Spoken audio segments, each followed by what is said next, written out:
Yes, friends, we will start this session. The topic is supply chain geopolitical risks. Supply chain management is the process of planning, execution, and optimizing flow of goods, services, and information. When geopolitical factors come into play, the process becomes more complex. Number of risks have to be navigated: sanctions, economic factors, and so on and so forth. To discuss all these aspects, we have with us Mr. Sanjeev. He is Vice President, International Market Group, Supply Chain Management, Logistics, Exports and Inventory, Ford Motor Company, Global Technology and Business Center. Mr. Sanjeev is a global leader in integrated supply chain and logistics, digital transformation, global capability center. He has over 3 decades of domestic and international experience of supply chain management, material logistics and vehicle distribution, launch leader in MP&L, greenfield sites, material flow engineering, procurement and digital transformation. He has been a key program launch leader for Ford Fiesta, EcoSport, Endeavour, Global Ford Ranger, lead for Ford's first knockdown distribution center, etc., etc. Built and rapidly operationalized greenfield and brownfield sites for Ford, India, Thailand, South Africa, lean material flow and dynamic inventory management system. He is part of the strategic group for joint venture MOUs and agreements. With this brief introduction, I would now request Mr. Sanjeev to come to the dais and make his presentation. Thank you. Good afternoon all. Firstly, thank you, sir, for the introduction, and I thank the event organizers in inviting us from Ford. I also have my colleague Prabhu in this conference and share our experience as part of the manufacturing and auto vertical. I find the conference brochure, the track 1, track 2, track 3 very, very relevant in terms of what is happening in the current market and industry, be it supply chain risks or the technology or in terms of the people skills, very, very amped. So I really appreciate the leadership who have thought through this agenda. Now, before we start this session, I want to first ground the entire team here in terms of what, before we get into supply chain and geopolitical risks and other issues, a basic standard protocol what we have in any manufacturing industry is the value stream map, which talks about the input, the process, and the output. So from an auto OEM perspective, we have, if you see tier 1 suppliers, we have the raw material which is coming into tier 1 suppliers, it gets into products. Then if you see the left side of the value stream, it's more of import, where it goes through export distribution centers, then it takes the ocean route and then comes into the Ford plant. If you see the right side box, you can see this domestic suppliers where you have a local content, you have suppliers around the plants, you manufacture products, and that comes in just in time or in the frequency what is being set. And that comes, and that is the two-way flow in terms of how import procurement happens as well as domestic production. And there are units where they export parts to various other plants, and in Ford we do it for various other Ford plants across the globe.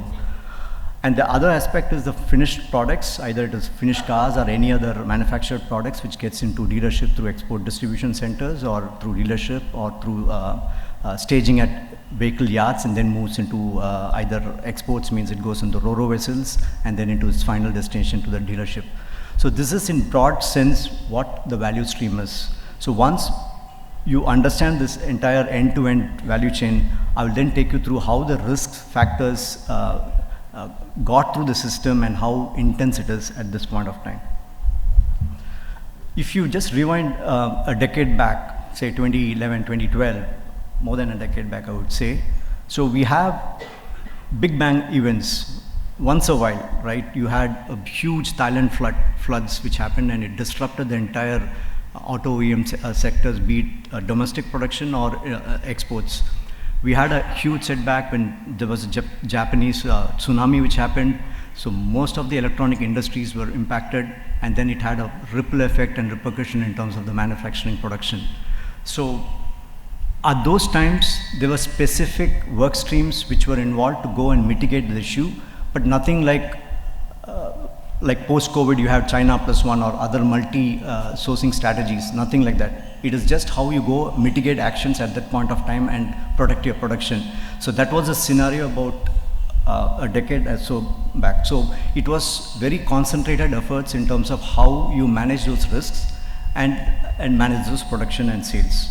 But what has happened post-COVID is entire disruption in terms of the end-to-end value chain. So you have few of those things which has been added. So earlier it was just a tier one, which normally any manufacturer used to manage.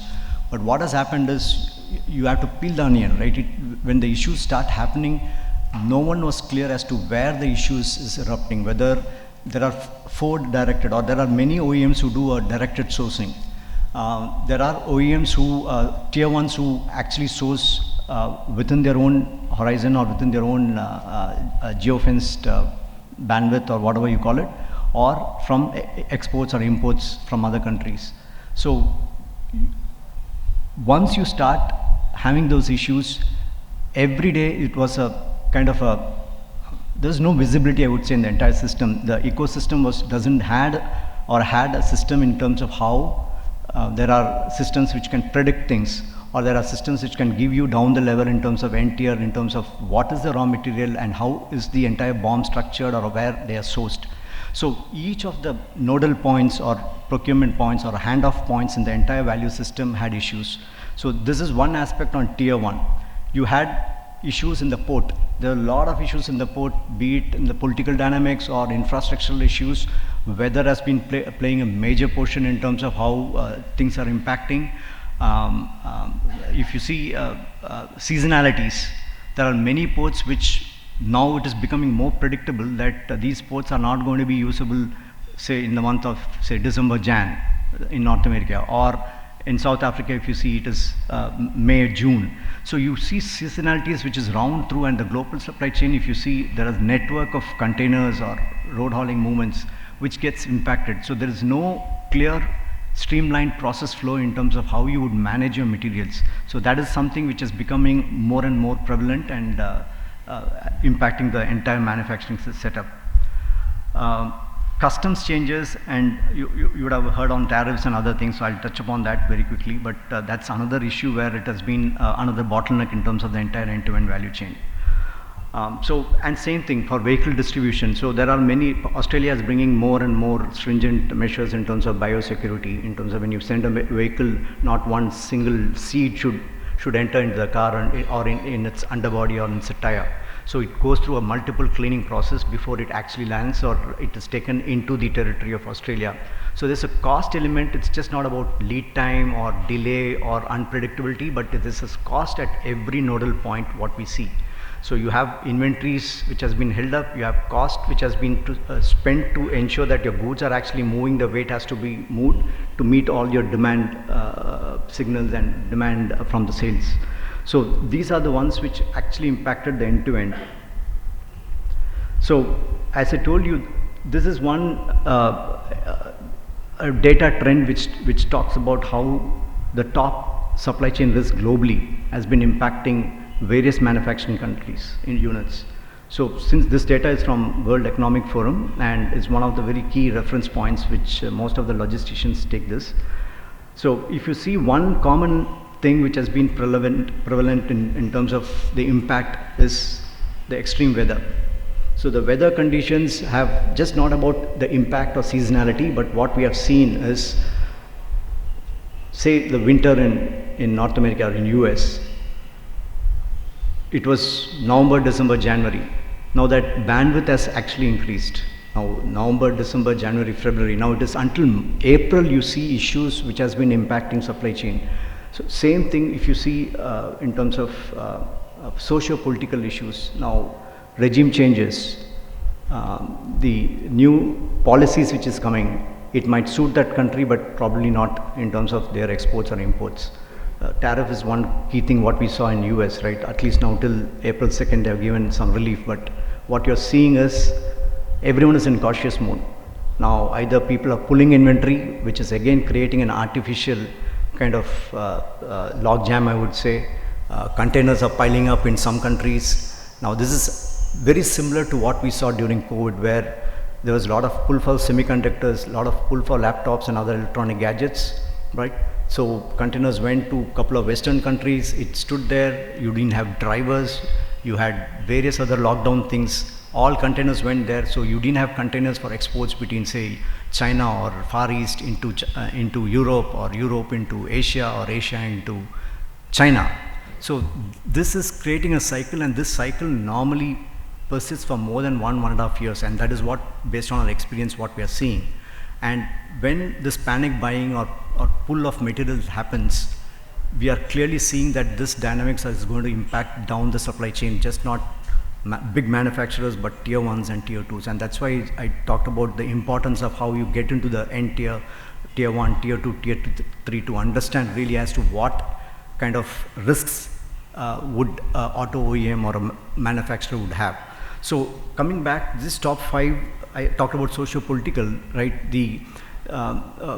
I give a classic example where the last year, when the regime change happened in South Africa, the funding of government-related agencies, port and other logistic companies kind of dried down. But the operations were happening till the day it actually came to a standstill. And we had huge imports into our plant in South Africa. So what happens is the suppliers or vendors' financials has been also deteriorating. We never had a clear, for a tier 1 supply base, yes, we have Ford, which has very clear process in terms of how you go about their financial risk assessment and things like that. But if you go down the level with small time vendors or service providers, there's no specific systems which would clearly see as to whether their financial systems or the balance sheet every quarter, is it actually healthy or it's deteriorating. So finally they're almost bankrupt, and you see the entire port system is just not for the entire industry was a standstill because the infrastructure was not great. They didn't have money for sales and spares and other stuff in terms of maintenance. And then we had a huge bottleneck, and to clear that bottleneck it took almost a year. And that's why I keep lay emphasis that any congestion or any bottleneck which spirals up, it takes minimum 8 to 10 months or a year. So this is what we are seeing at every place. Now we had issues in Argentina where people don't even want to bid contracts because of the forex issues, right? So any supplier who does some service, and if they have to send their money to their parent company, they withhold the dollars, and that was impacting their cash flow. And no service provider wanted to do service for any OEMs there, any manufacturers there, and that led to give us advance payment. So these congestions also is prompting us in terms of how you inventorize, right? Every nodal points we have seen as things start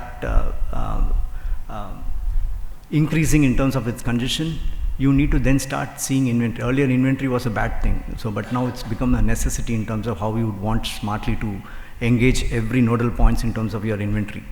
So your cash flow process as to the long lead items, your critical items, the ones which you have a good contribution margin, you keep starting having inventory in terms of managing those demand signals versus vis-a-vis how you produce and sell those cars.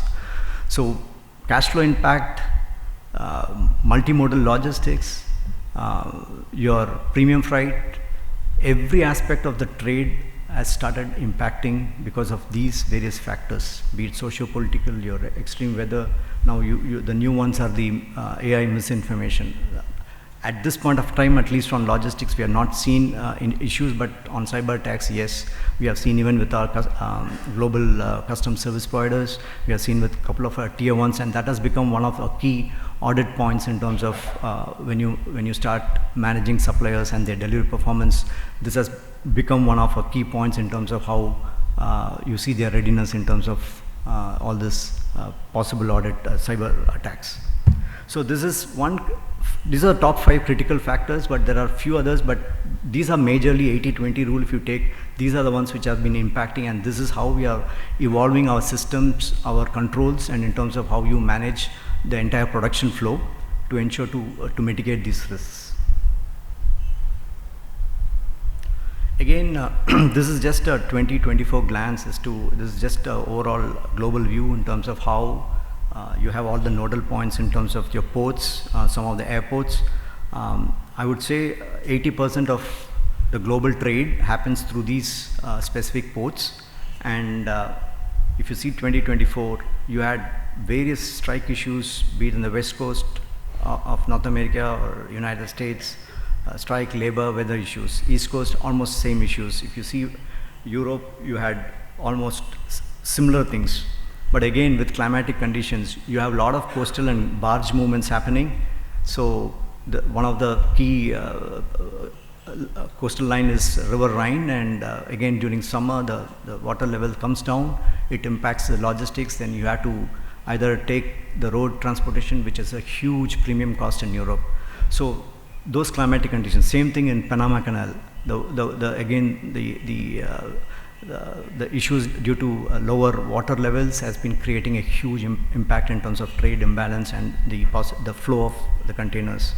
You would have heard Suez Canal, I think 2022, a huge issue that the entire chain of containers moving through it was choked, and neither some of the vessels were not able to retract as well, but then the entire thing became invisible. We never knew at what point of time these shipments will get cleared. So any small events have become snowballing into huge issues in terms of supply chain risks or impact, and then that is creating a complete trade imbalance, and that is again a cyclic effect in terms of how long it takes to mitigate an issue. Down South Africa, if you see, apart from the political issues there, the weather and power, they have a huge power shortage now, and that is also creating problems. You can't have a defined production process. There are levels of power shortages, so some of the Tuesdays and Thursdays we have only one shift, or the manufacturers there have only one shift. So then your demand signal is there, your prioritization of cars are there, you have huge exports into Australia and Europe. Now it's going to also Australia as well. But then how do you manage the customer requirements versus the demand versus your production versus your supply chain? And that's a very huge problem which we are facing in terms of how you manage and balance this. Same thing, I just touched upon Argentina in terms of the forex issues. You have Brazil, again, weather issues, which has been always impacting in terms of the trade dynamics there. Russia-Ukraine war has created a huge hole in terms of how you manage your in the European supply chain leg to US or through Far East. There's a big issue because some of the established trade lanes had practically stopped. Now you also have issues from Trump administration where the China flagship or manufactured in China or funded by China, you might have tariffs again on those. So we are now again checking in terms of which ship, who has manufactured, who has funded. So again, issues after issues keep coming in terms of how you would want to mitigate this. Red Sea crisis, again, part of the Ukraine and Russia war, right? You have a very established channel through the Suez Canal as well as Port of Jeddah in South Africa and Saudi Arabia.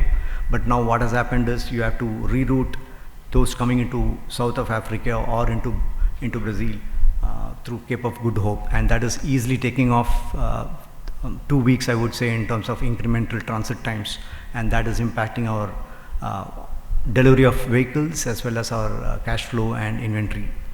So if you see, this again correlates with the point what I raised here, be it socio-political or extreme weather or cyber attacks, whatever. It has, earlier, as I said, a decade back, is one time big event, but now every political event, the logisticians have started seeing every kind of news now. And that's again an issue, like what is the issue, what should prompt, because everyone cannot jump into every alerts. So now we are trying to see how AI enabled, what should be the news or the event or alerts which we should focus upon, and then that translates into mitigation actions.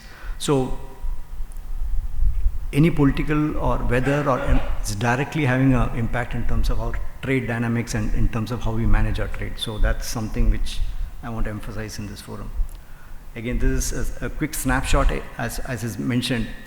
Not only that, post COVID, we have seen this cartelization of containers or ocean liners, the cartelization of transporters. So these are adding to already the imbalance what you see. See some of the data points if you see from Far East into US, North America. So your 20 equivalent units, that's a 20-foot container, right? So you have 6.8 million into China or Far East, but what goes into North America is huge, 3 or 4 times more. So what it means is if there are issues like I talked about driver issues or various other strike and other stuff, all your consignments and containers get locked in there. So it is creating a very clear deficit of containers and the balance of containers into the entire ocean network. And China, with its might and this, they start pulling in from around Asia, Thailand, which is again Singapore, Malaysia, which are key pockets of trade in terms of the logistics handoff process. Entire thing gets diverted. So it creates a huge vacuum in terms of just not about availability of containers, but the cost spikes up and there's a huge escalation of cost, and the visibility in terms of how you would get those goods on time becomes a challenge. So everywhere, South Africa doesn't have much of its exports. It's more of fruits and seasonal stuff, but they get more of auto components. But then again, it's the reefer containers goes out of South Africa, but you get the dry containers in more. So then we are trying various things, use reefer containers because it comes empty, there's no fruits coming into South Africa. So teams have started working through cost saving measures, at least to balance some of the cost impact. So these are the factors which a logistician has to go through on an everyday basis. Again, this is one other data set where you will understand the schedule reliability. Now, prior to COVID, it's almost 80-85%.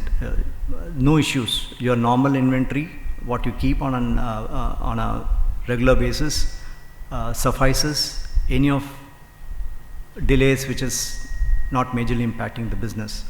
But post-COVID, if you see, or during the COVID, it went as low as 30%. And now it is still not recovered. It's just not about COVID, but as I said, there are multi-dimensional issues which is impacting the global supply chain network. So we are still at around 50%, which means every alternate containers, you are not very clear that whether it is coming on a scheduled time or not. So this again is creating a huge impact, just not on our planning cycle, but it gets impacting our cash flow cycle. It impacts in terms of how you would want to go about your sourcing strategies, because you can't satisfy every supplier. As you start doing some dual sourcing, then the business gets split, and then there's a cost escalation because you're not giving the scale. So there are multi-dimensional issues because these external factors have started impacting the business directly. So this is just a concluding slide where the kind of actions what we trying to take in terms of our risk mitigation. If you see on the left, the main thing what we would really want is how well we can predict. Now we are seeing a seasonal pattern of weather and it is deteriorating. So we have enough data sets to at least be at 80% accuracy in terms of how you can manage these seasonalities. So that is something which we have worked through. We have our own in-house analytics team we are working through. We have some of the tech vendors who are supporting us. So we have created models which will give us those predictions in terms of how you can equip and manage yourself in terms of the inventory and dynamic inventory management. Risk sensing tools, as I said, down the chain, tier 1, tier 2, there are issues which keeps happening, be it even a cyber attack or explosion which has happened very recently in US raw material plant, and that is key source of raw material distribution for a lot of our tier ones.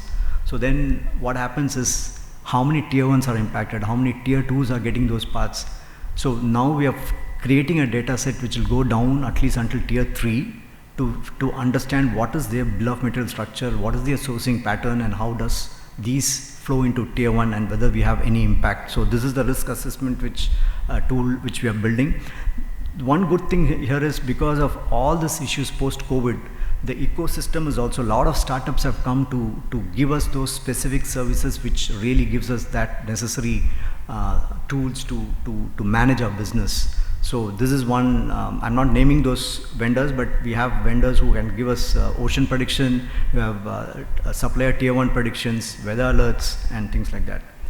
And we also interface with, in fact, our logisticians have started understanding and reading the pattern of weather. We have got certain skills that guys have actually started learning from net or a few things to understand. We have recently set up a logistics control command center in our office in here in Sholinganallur, wherein we have all the risks elements and tracking live happening.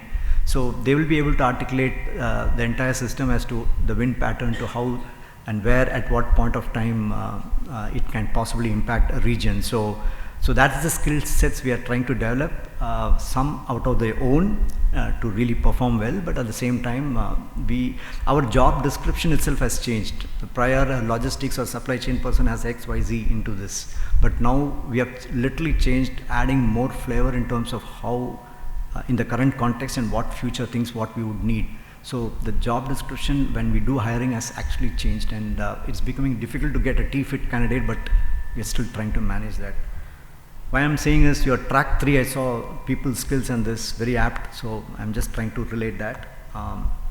So we are trying to get all sorts of information to see how well we can get visibility, some level of prediction, and then how you manage those. And this is what, in terms of those 4 boxes, what you're trying to manage. Multimodal logistics is one which Prabhu and the team have done a phenomenal work managing sea, air, road.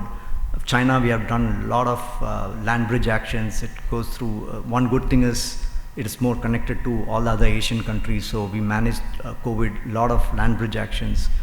There's a sky bridge which comes, which is like sea and air in the last leg. So various options. We tried the Euro-Asia rail from Europe through Russia through 4 or 5 countries into China, but because of all these new issues, and we didn't see in terms of quality there were issues, but we tried various multimodal logistics to mitigate any kind of issues which come within the Ford's network at this point of time. Dynamic inventory management, as I said, we have in-house built analytics tool, and which gives us good intelligence in terms of how you would want to forecast. Every week the team goes through what is the actual transit times, where are the choke points, and how you would want to mitigate those things. And we keep tweaking our inventory, our MRPs, to ensure that we pull ahead releases on time, and we have been very fairly managing our inventory in a very balanced manner, optimized manner, I would say. Dual sourcing actions, of course, both from a supplier procurement strategy as well, and in terms of how you use your service providers is another thing which Ford has gone deep into it, and we have been trying to probably manage it pretty well on this. So I stop here. So this is a gist of, in simple terms, how the entire value stream and how you manage the supply chain risks and geopolitical risks in terms of how the production is mitigated, production risks are mitigated. Thank you. We'll go into Q&A. Any questions, please ask. In fact, I would also like to recognize the presence of a colleague of Mr. Sanjeev, Mr. Prabhu. Both of them have jointly prepared the presentation and they are contributing for the lecture. I would like Mr. Prabhu also to come to the dais, get recognized, and you can ask questions.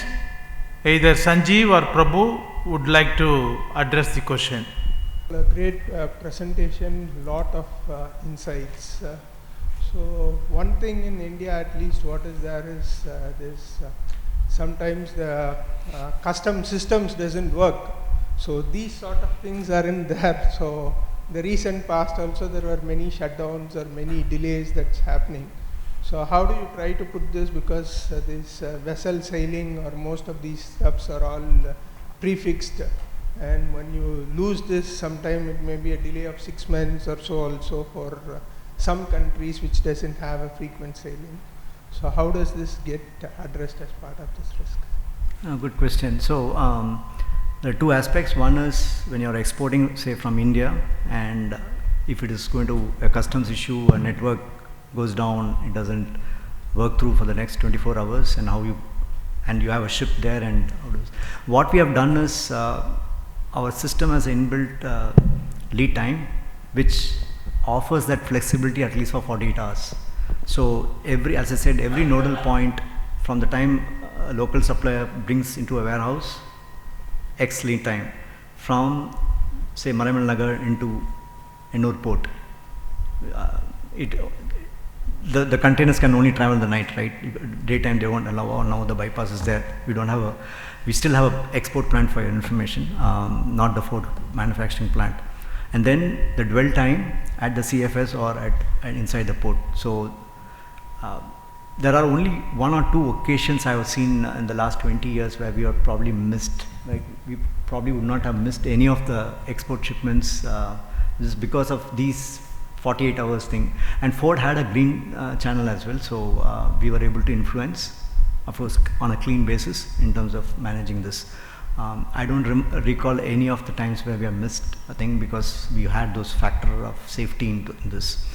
Now, I can't tell this because there are issues in North America where, be it on fully built vehicles which we import and distribute in Australia or in South Africa or in other Asia countries, there have been 1 or 2 times where we have seen in the recent past as well where the Ro-Ro vessel, it has a scheduled time and it has left. So we had to get to the next cycle and then we had to adjust our wholesales forecast. But this happens once a while, I will say, and you can't de-risk this with inventorizing everything, right? So we have to take it as it is. But your point is relevant, but we have managed at least from the part perspective, but on a vehicle perspective, it is a little challenging, I would say. Great. Excellent presentation. I think it's kind of still interesting to see that, we haven't really, the transport reliability hasn't really improved even post-COVID, right? That's an interesting thing. So from an internal audit, right? So when we try to audit SCM, I'm consciously using the word try, we look at inventory cost, we look at the holding period, we look at the premium costs, etc. Right? So, what are the ways you think that we as internal audit can partner with SCM, and maybe 3-4 areas where you think we can add value to the overall process of SCM? That would be very helpful, please. Okay. So you brought all the key points, inventory and premium freight, and that's 2 or 3 key deliverables for us as well in terms of how we go about your metric. So in terms of partnering, these are interfaces, right? In terms of see, there are lead times in terms of your demand signal and how that translates into operations. We call it op-plan or schedules, and then that schedules gets into your manufacturing output, and then you distribute it. So we call it A4B, A4C cycle, that is N, month N, N+1, N+2. There's a challenge is if you're not stable within the N+2 period or the first 3 months, because we do have a long import pipeline to get the parts. That is something which comes often because that is correlated with our premium freight. So during internal auditors who discuss with us, that's one aspect which we raise to them actually. So if they can interface with the sales team in terms of how they manage their dealer inventory and vis-a-vis the schedules which are coming, there are firm schedules which has credit confirmation from dealers. There are few which you have pseudo orders which they will have to they know a pattern in terms of how each of the variants gets sold or forecasted. So it's a combination of real orders, it's a combination of orders which are forecasted with X% of accuracy. So that is what is translating into the changes, order changes in terms of how you manage materials. And that aspect, that handoff is something which can be a focus for auditors. That is one. On a cost perspective, premium freight, it's all very clearly, we have a yearly contract, but at the same time, every 3 months, we have a mitigation clause where if the market dynamics changes, if the prices come down, we go for we challenge those freight forwarders to give us a reduction of rates. So that also comes as part of the overall discussion and assessment. I think these are 2-3 factors. You want to add anything, Prabhu? Yeah. In addition to what Sanjeev mentioned, we have seen a lot of disturbance which Sanjeev was trying to explain in logistics supply chain. Okay, it happens almost on a daily basis, it happens. And the timely decisions, as internal auditors, you will be going through the process, but the time when we are taking a decision, it is very, very important. So that is one aspect which the internal auditors has to keep in mind while understanding the supply chain logistics, right? Because I'll just give an example. Today I'm having an issue and then I'm getting a spot rate. Okay, for example, if it is at $5 per kg, I'm getting a rate and then I need to take a decision. If I'm delaying it by a couple of hours, it multiplies. It goes up to like $30 or $40, right? With the same service provider it goes. So that is one thing which, from an operational perspective I'm talking, right? So that is one thing which, when you are having the discussion with operations, that is one thing which is important for the internal auditors. I'm talking from a practical perspective. Yep, that's one thing which I.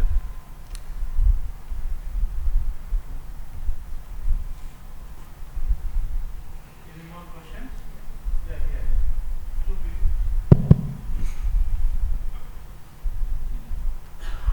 Hi sir, my name is Anand. Post Trump came into power, he is speaking too much about tariffs and America first. Sorry? So, post Trump administration came into power, like he's talking like America first. So he's trying to bring all the investments to America. So he want like localization within the America. So how will this thing will disrupt global supply chain?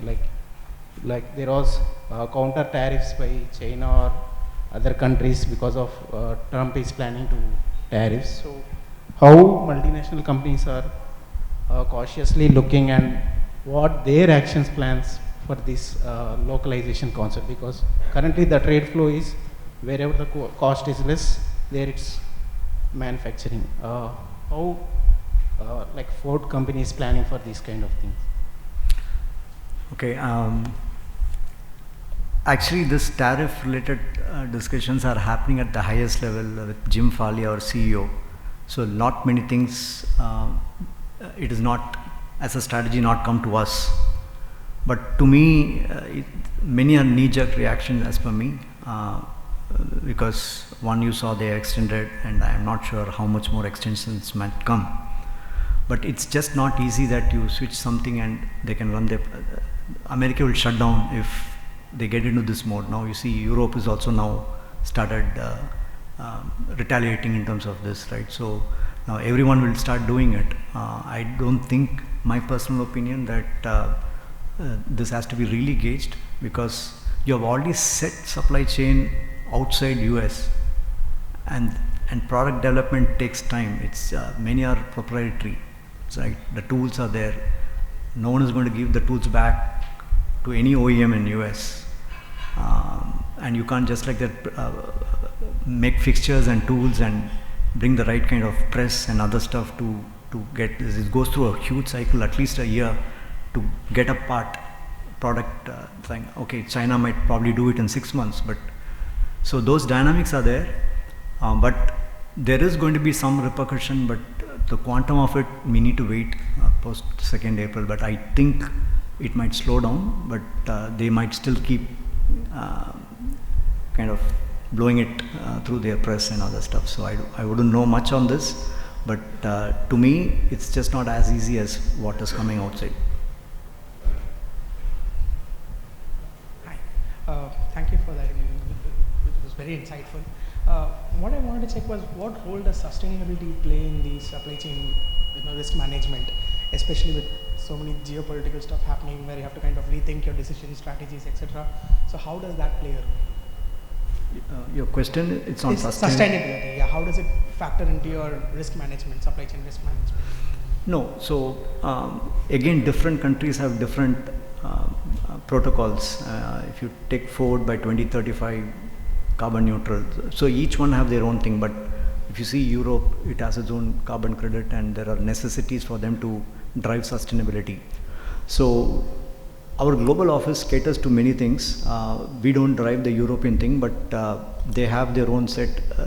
Europe is almost, I would say, have a decent local content within the EU, I would say, in terms of this. So there is not much of impact from their end, but the plans what we are seeing at this point of time, there are self-initiated sustainability actions is what we are taking at this point of time, not knowing how stringent governmental decisions are going to impact us. So we are doing the prep work in terms of be it our packaging kind of thing, be it our the kind of vehicles which we would want to use. We are now going to get more of EV prime movers and trailers in Thailand, and we are going to try out in South Africa. But we are taking certain actions a little upfront and proactively so that when the dynamics or the regulations changes, we are kind of getting ready for it. So at this point of time, as a risk, it is not there. And overall as Ford, I think in various sustainability things, we are in the top 2 or top 3. So in terms of that governance, I think we are kind of de-risked ourselves, I would say, at this point of time.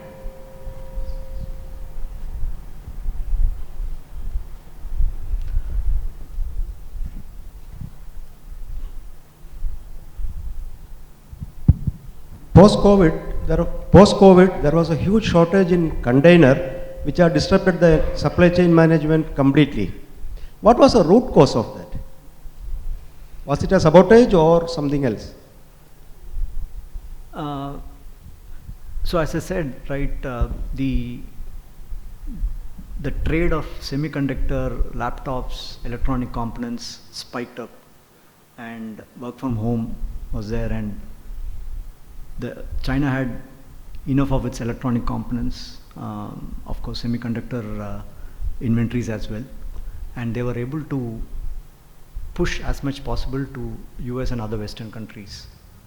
At the same time, in the US, there was shortage of truckers.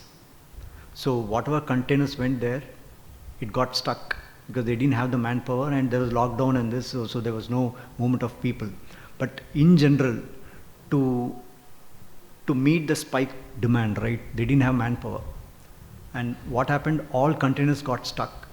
And that created not artificial, it was a ripple effect which everyone had. Then what China did was, because the containers were not coming and they still have huge demand to export things, they started pulling. As I said, they have the muscle power and influence, and they started pulling the containers from around Asia, ASEAN, India and other things. So everything got diverted there and finally created a complete vacuum in terms of the dynamics. And same thing, each of the leg, what we saw, be it in South America or South Africa into Thailand or Thailand into China, everywhere that impact started. The fleet of, because they started doing even less than a shipload, I would say, to meet the demand cycle. So the ships in the ocean was also not to that spiked demand. The liners had very old equipments, right? So that created issues in terms of ships not getting into the ports on time. Of course, there are also emission regulations, so they can't go beyond a 17 or 18 knots or something like that. So these multiple parameters actually created a huge vacuum. Do you want to add anything further on this? During COVID, in addition to what Sanjeev mentioned, see, in one of the slides where we have seen the distribution of containers, how it is moving, right? Between North America to Asia, so it is almost like 6 million TEUs, it moves in one direction, and other direction it is 24 million. So there is a trade imbalance in that, in addition to this driver impact. And then what happened was the ocean liners tasted the success of spiking the cost, and then there was also an artificially induced demand. So that was also created. Always they ensure that okay, there is a demand supply gap is being maintained, and then if you see the balance sheet of almost all the liners, it has multiplied. I'll So add one more, sorry, one point. You talked about sabotage, right? I mentioned in a much better way in terms of cartelization. So what Prabhu was mentioning is they knew the demand supply gap. We had prices peaking up to 300% from what you give. So this was the time, and if you see the balance sheet during COVID for Maersk and others, it was the best of their revenues and profits. So they actually induced those much inflated rates and chose selective routes to ensure that they maximize their profits. So that also was a factor which induced these containers having shortfall across.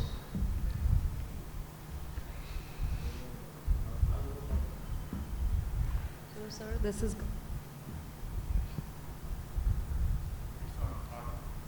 I'm Gayatri from Standard Chartered. So, there is going to be a cost that has to be paid, borne by the organization when there is going to be a sudden disruption, say due to a political scenario, or as you mentioned, COVID, or any other very unexpected, uncertain event. But when the organization prepares for it, it has to again incur a cost like setting up a alternate supply chain, alternate supplier or inventory management. So how can this be explained to an internal auditor in terms of how this balance is struck by a manufacturing entity? So there is going to be a cost in case of a disruption in the absence of an alternative arrangement, and that alternative arrangement involves some cost. So how is this managed, maybe through a practical example which Ford did try or come up with, through which we can understand how this balance is struck by the industry? I'll give a couple of quick small examples. So the recent one, just similar to the container shipment, there were huge issues on the RoRo vessels, roll in roll out of vehicles, vehicle distribution, vehicle logistics. So because of the shortfall, and we were losing kind of paying actually premium price in terms of getting space to move our vehicles to Australia and few other countries. So the only way is to charter it. So we leased 2 ships, and where we know our route has full load capacity, and that would give us the necessary benefits in terms of protecting our revenue and profits. And it had to go until Bill 4. So I'm just giving an example which happened just about 1.5 years back. Of course, it went through the internal financial team and internal audit and global auditors office and other stuff. So that is one business case where we, for sure, we knew that Ford was paying a huge premium for every car, and that was not sustainable. So that was one. We have also taken other, as I said, multimodal things where it necessitated us because timing of delivery of goods was critical. Now, within that parameters, how do you manage it? Of course, anything lesser than your air freight was the best way. And if you're able to manage timing, then you go about it. So we brought our business case in terms of multimodal, as I said, land bridge, sea bridge. It would go through a couple of countries, but compared to a sea transit time, say if it is 50 days or 60 days, this multimodal was helping us to bring it in 25 days or 30 days. And if it is, say, it is taking $100,000 to get a consignment, we are probably getting it in $50,000 or something like that. So in any case, relatively compared to your worst case scenario, you are able to still deliver goods on time, mitigate your production, support your sales, but lower your cost. So this is how we go about every, including our inventory. As I said, we inflated inventory on points where we think it was necessitated because of some of the nodal points or transshipment points or transit ports having issues, and those congestions were giving a ripple impact, and we were not getting consignments on time. The South Africa example in Durban, what I said was, it is there, it is in your reach, the containers are there in the anchorage, we're not able to get it, and it was there lying for 21 days, 30 days. So then again, that's when we started this dynamic inventory management process. We got the alignment within the finance teams, of course, internal audit and other teams.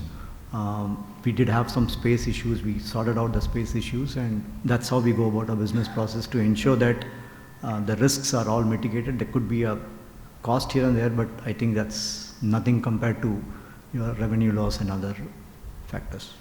If there are no more questions, as a concluding remarks, I would like to say that the PowerPoint slide presentation is very, very elaborate, painstakingly prepared by both Mr. Sanjeev and Mr. Prabhu. Thanks to them. Top it all, the Q&A session is excellent. Lot of queries answered extempore. Spontaneous manner replies were given. Lot of examples given. Very, very useful. As a token of love and affection, we would like to present mementos to both of them.